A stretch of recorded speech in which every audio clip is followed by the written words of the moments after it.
जो हो गया वो हो गया। अब हमें आगे बढ़ना है। बलूचिस्तान की हुकूमत को, बलूचिस्तान के अकाबरीन को, बलूचिस्तान के अवाम को और सूबा पंजाब, सिंध, केपी और वफाकी हुकूमत को, सबको मिलकर इसमें अपना हिस्सा डालना है। सबसे बड़ा चैलेंज ये है कि इसके ऊपर हमें मुकम्मल इत्तेफाक होना चाहिए था, जो कि बदकिस्मती से उसका फुकदान है। पूरे पाकिस्तान की सियासी क़यादत बैठे। अगर पाकिस्तान है तो हम सब हैं। हम अपनी जो आर्म फोर्सेस के लीडरशिप को बिठाएंगे। अगर हमने दहशतगर्दी के नासूर को खत्म ना किया तो मेरे मुंह में खाक, फिर पाकिस्तान के वजूद को खतरा लग सकता है। बलूचिस्तान और खैबर पख्तूनख्वा में दहशतगर्दी के खात्मे तक अमन नहीं हो सकता। घुसपैठिए मुल्क का नुकसान कर रहे हैं। दहशतगर्दी के खिलाफ इकट्ठे होना होगा। दहशतगर्दी के नासूर को खत्म ना किया तो पाकिस्तान के वजूद को खतरा हो सकता है। पाकिस्तान ऐसे हादसात का मुतहम्मिल नहीं हो सकता। अगर दहशतगर्दी खत्म ना हुई तो तरक्की का सफर रुक जाएगा। होश के नाखून लें और माजी से सबक सीख कर आगे बढ़ें। ये वक्त सियासी पॉइंट स्कोरिंग का नहीं, अमन के लिए तमाम फ्रीकैन को किरदार अदा करना होगा। चारों सूबाई हुकूमतों और विफाक को दहशतगर्दी के खिलाफ अपना हिस्सा डालना होगा। वज़ीर-ए-आज़म शहबाज शरीफ की अमन अमान से मुतालिक इजलास में गुफ्तगू कहा, ऑल पार्टीज कॉन्फ्रेंस बुलाएंगे, सियासी क़यादत बैठे, आर्म्ड फोर्सेस की लीडरशिप को भी बिठाएंगे। सवाल यह है कि जब मुल्क में दहशतगर्दी का सर कुचला जा चुका था तो फिर दहशतगर्दी ने सर क्यों उठाया? बदकिस्मती से इस वाक़े में जिस तरह की गुफ्तगू की गई वो जुबान पर नहीं लाई जा सकती। अंदर से दुश्मनुमा दोस्त पाकिस्तान और फौज के खिलाफ जहर उगल रहे हैं। अपनी ही फौज को तनकीद का निशाना बनाया जाए तो अंदाजा करें मुल्क का क्या हाल होगा। वज़ीर-ए-आज़म शहबाज शरीफ की ज़ेर सदारत अमन अमान की सूरत हाल पर इजलास। Army chief general Syed Asim Munir की भी शिरकत। वज़ीर-ए-आज़म को जाफर एक्सप्रेस पर दहशतगर्दों के हमले पर ब्रीफिंग दी गई। वज़ीर-ए-आज़म का 33 दहशतगर्दों को जहन्नुम वासिल करने पर सिक्योरिटी फोर्सेस को खराज तहसीन।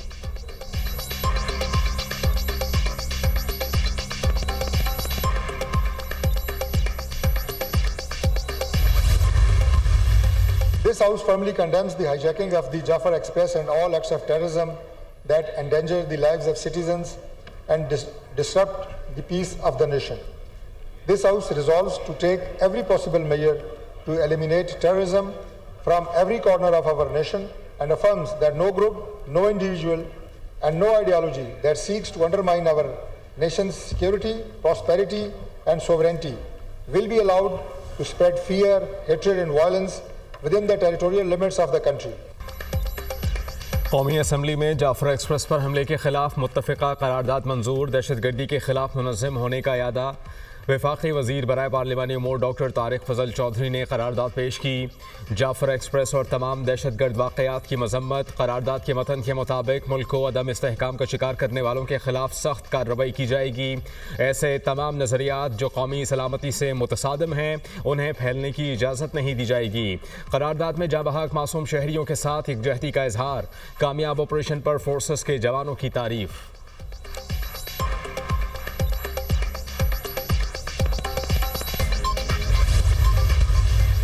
हम माजी से ज्यादा खतरनाक दौर से गुजर रहे हैं।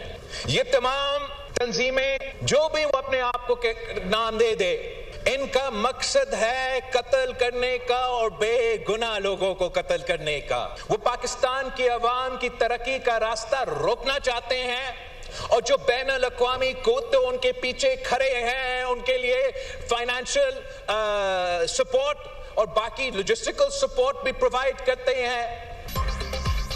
Chairman People's Party Bilawal Bhutto का वज़ीर-ए-आज़म शहबाज शरीफ से नेशनल एक्शन प्लान 2 बनाने का मुतालबा। कौमी असम्बली इजलास से खिताब में कहा, हमारी तकसीम का फायदा मुल्क दुश्मन उठा रहे हैं। सानिया APS पर सियासत एक तरफ रखकर कौमी मुफाद को तरजीह दी।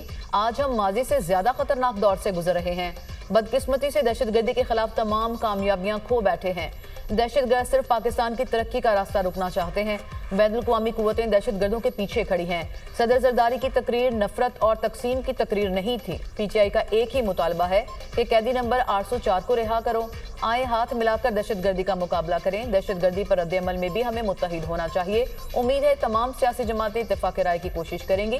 कौमी इशूज़ पर सबको एक होना पड़ेगा।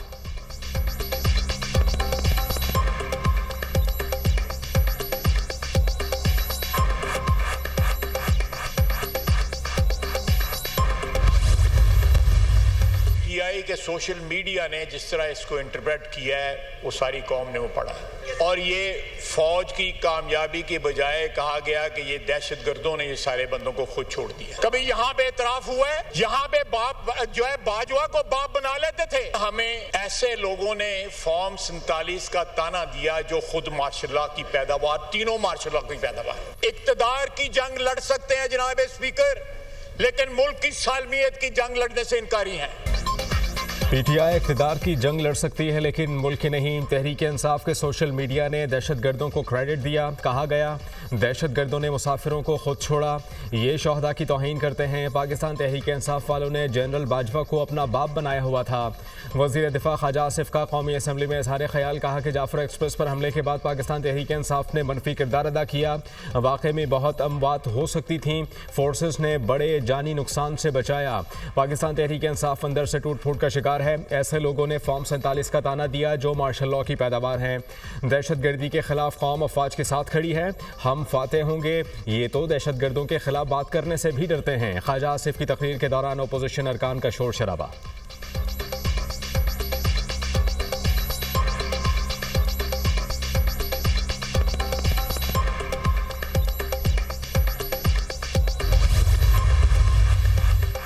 वज़ीर दिफा के दिलो दिमाग पर पीटीआई सवार है। ख्वाजा आसिफ में अखलाकी जुरत, शर्म और हया होती तो मुस्ताफी हो जाते।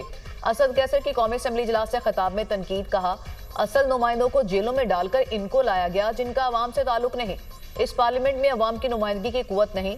कैदी नंबर 804 को नाजायज तौर पर जेल में रखा हुआ है। बानी पीटीआई के खिलाफ झूठे मुकदमात बनाए गए। कार्रवाई गैर कानूनी है। आज जो कुछ हो रहा है वफाकी हुकूमत की नाअहली की वजह से हो रहा है।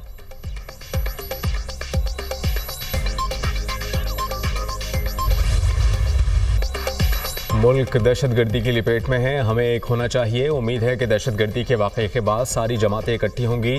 चेयरमैन पीटीआई बैरिस्टर गौहर का कौमी असम्बली में इज़हार ख्याल। कहा कि दहशतगर्दों ने मासूम शहरियों को निशाना बनाया, ये अंधोनाक वाक़या है। मुसल्लह अफवाज ने ऑपरेशन कामयाबी से मुकम्मल किया। सिक्योरिटी फोर्सेस की कोशिशों को सराहते हैं। वज़रा की गैर संजीदगी है कि इस पर भी सियासत करते हैं। ऐवान में रूल्स की पासदारी होनी चाहिए। हमें माजी भूल कर आगे बढ़ना होगा। स्पीकर कौमी असम्बली अयाज सादिक ने कहा माजी भूल कर आगे बढ़ने की कोशिश की लेकिन कुछ नहीं हुआ। आप माजी को भूलने नहीं दे रहे।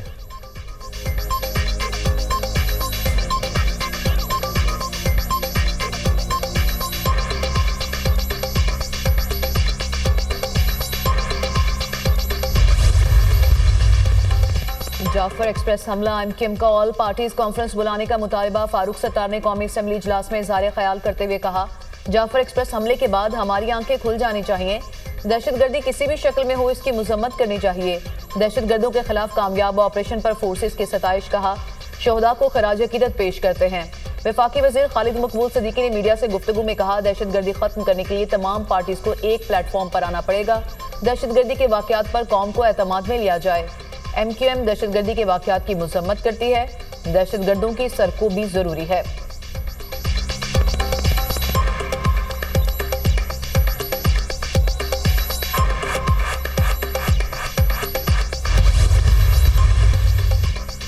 पाकिस्तान के अंदर दहशतगर्दी का जिम्मेदार भारत करार। जाफर एक्सप्रेस हमले के सबूत अफगानिस्तान के साथ शेयर करने का फैसला। तर्जुमान दफ्तर खारजा ने कहा कि जाफर एक्सप्रेस पर हमले में मुलव्वस दहशतगर्द अफगानिस्तान से थे।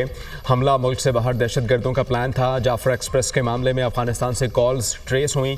दहशतगर्द अफगानिस्तान में साथियों से राबते में थे। माजी में भी अफगान हुकाम के साथ दहशतगर्दी की तफसीलात शेयर की। तर्जुमान का अफगान हुकूमत से जिम्मेदारों के खिलाफ कार्रवाई करने और पाकिस्तान के साथ ताउन का मुतालबा। कहा अफगानिस्तान से दहशतगर्दी के सबूत शेयर करने का सिलसिला जारी रहेगा। कोशिश है अफगानिस्तान के साथ अच्छे ताल्लुकात हों।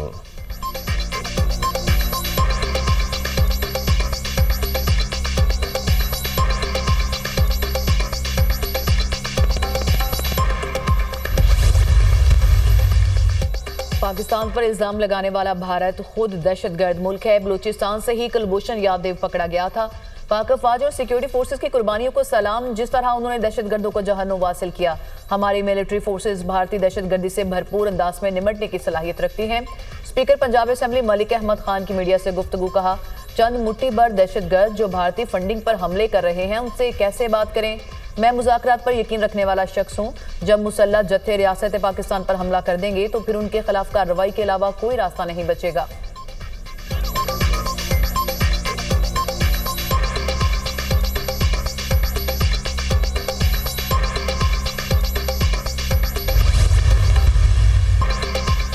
बलूचिस्तान ट्रेन हमले में भारतीय खुफिया एजेंसी रॉ मुलव्विस है। अमेरिका में सिखों की आलमी तंजीम सिख फॉर जस्टिस का बलूचिस्तान में ट्रेन हमले से मुताल्लिक बयान।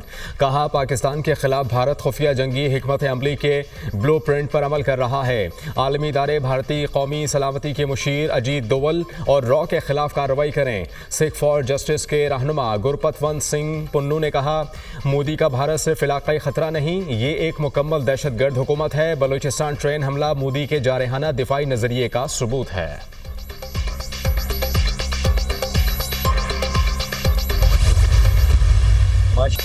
दहशतगर्दों के खिलाफ कामयाब ऑपरेशन पर ट्रेन में मौजूद अफराद पाक फौज के मशकूर। जाफर एक्सप्रेस के ड्राइवर अमजद यासीन और गार्ड का कहना है, फौज ने बरवक्त कार्रवाई करके हमारी जान बचाई। कामयाब एक्शन से कीमती जानों का नुकसान नहीं हुआ। बाजियाब मुसाफिरों के मुताबिक एफसी और कमांडोज ने अपनी जान की परवाह न करते हुए उन्हें बचाया।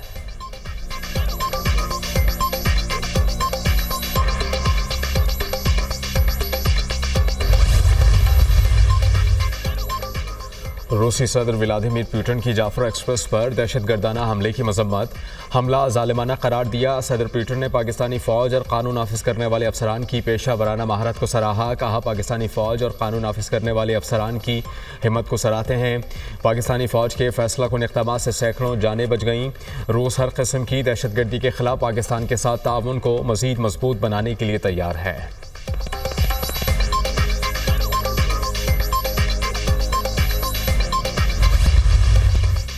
रवां साल का पहला चांद ग्रहण कल होगा। यूरोप, एशिया और अफ्रीका में दिखाई देगा। चांद ग्रहण सुबह 8:57 पर शुरू होगा। पाकिस्तान में दिन की वजह से चांद ग्रहण दिखाई नहीं देगा। रवां साल का दूसरा जुज़वी चांद ग्रहण 7 और 8 सितंबर की दरमियानी शब होगा।